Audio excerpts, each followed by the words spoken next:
Džihan isprva ne želi da poveruje Metinu na ovome što govori.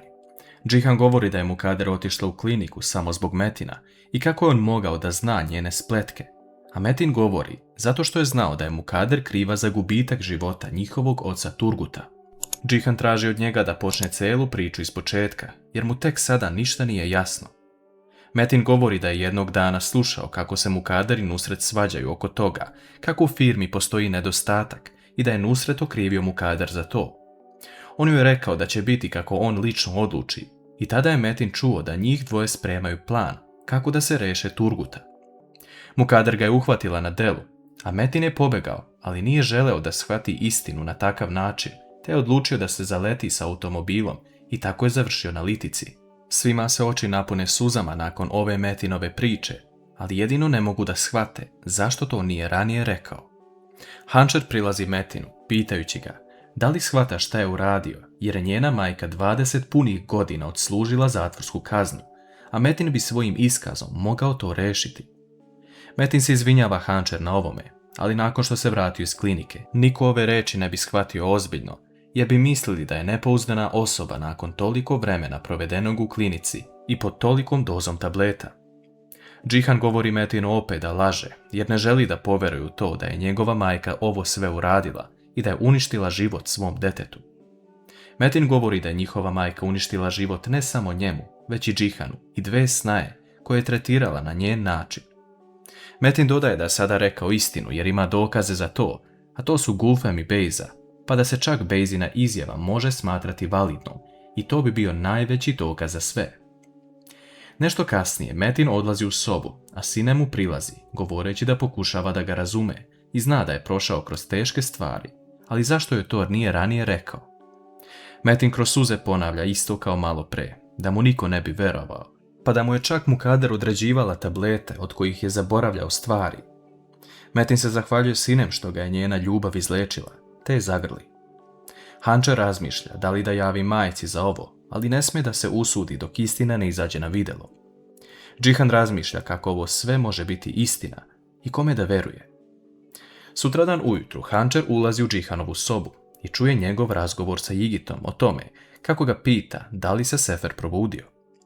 Hančer govori Džihanu da on čak ne veruje ni rečima svog brata, niti svojoj ženi, niti bilo kome, pa hoće da čuje konačne reči od Sefera. Džihan samo ustaje i izlazi iz vile, te kreće ka kompaniji. S druge strane, Esma kreće sa Ertugrulom da vrati ključeve Gulfem kako bi završili saradnju, a Čemil je otišao do Derijine kapije. On u tom trenutku vidi Serveta kako dolazi da vodi Deriju na venčanje, ali ona je obukla crnu haljinu. Čemil se veoma rastuži kada vidi kako Servet, Derija i Emir odlaze niz ulicu kako bi opet bili srećna porodica, ali ne znamo da li će uspeti to da spreči. Hančer je pozvala Silu kako bi joj rekla šta je Metin sinoć ispričao, a Sila se začudi kada to čuje. Džihan dolazi u firmu i sretne Engina koji nije ni išao kući. Džihan pozove Engina da dođe u njegovu kancelariju jer su se desile ozbiljne stvari. Džihan priznaje Enginu sve što je Metin juče rekao, a Engin odgovara da je njegova briga što se Nisa verila ništa u poređenju sa ovim, ali još uvijek niko ne zna da li Metin priča istinu. Džihan govori da se samo seća tog dana kada je Metin izašao iz vile i polako počinje da sklapa kockice u glavi. Kako će Džihan dokazati sebi da je Mukader kriva za ceo njihov život?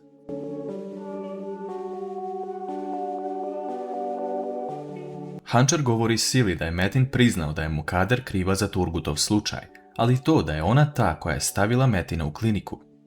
Sila se iznenadi nakon što sve ovo čuje, ali također se ne odaje jer je ona prva saznala da je Mukader ta koja je stavila Metina u kliniku. Još uvijek ne znamo kakvu će ulogu Sila odigrati ovdje i nadamo se da neće iskoristiti neki svoj zli plan kada sve izlazi na videlo. Prelazimo na scenu u matičarskom uredu, gdje matičar dolazi kako bi sklopio brak između Derije i Serveta. On postavlja pitanje Deriji, da li želi da se uda za Serveta, a ona dugo razmišlja, ali na kraju dobija punu podršku od Emira da kaže šta joj je na duši, te odgovara da ne želi. Svi se začude kada čuju Derin odgovor, ali ona govori pred svima da se nikada ne bi udala za Serveta, jer još uvijek voli Džemila. Servet tada uradi nešto što nije niko očekivao, a to je da prizna ostalima da je zaljubljen u drugu ženu, te se on i Derija izgrle i požele sreću jedno drugom. Sada samo čekamo da Derija uspije da vrati Džemila, kako bi svi bili srećna porodica.